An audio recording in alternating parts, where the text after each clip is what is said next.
For many years, duck boats have been a popular novelty tourist ride in a number of places around the United States.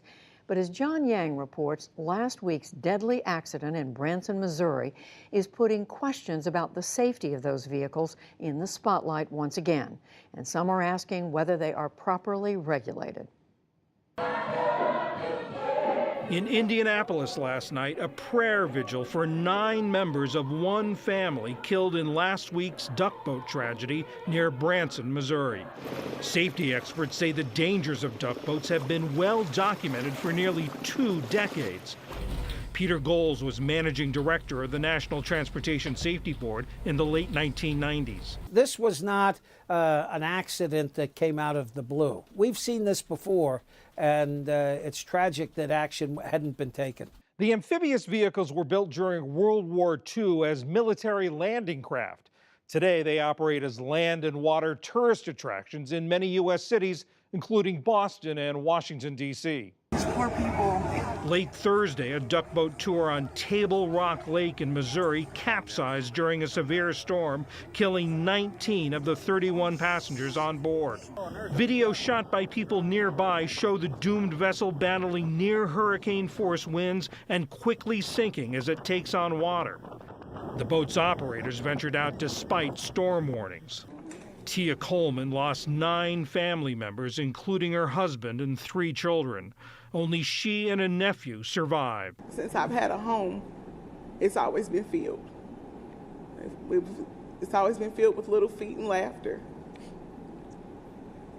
And my husband, I don't know how I'm gonna do it. Ripley Entertainment, the Orlando-based owners of the duck boat that sank last week, said in a statement that they are cooperating with all federal and state authorities involved in the investigation. The accident was similar to a 1999 sinking in Arkansas that killed 13 people.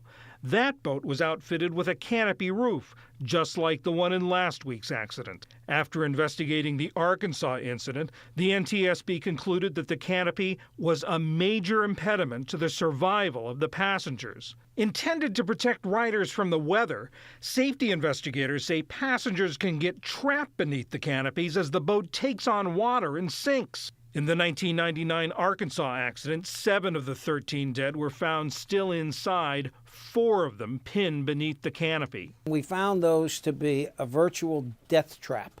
That with the canopies in place, it was very hard, if the boat went down, for people to escape unless they were really good swimmers or were sitting in the very outside seats. The vehicle, which weighs over 4 tons, once it reached a critical level of flooding, it sank very quickly.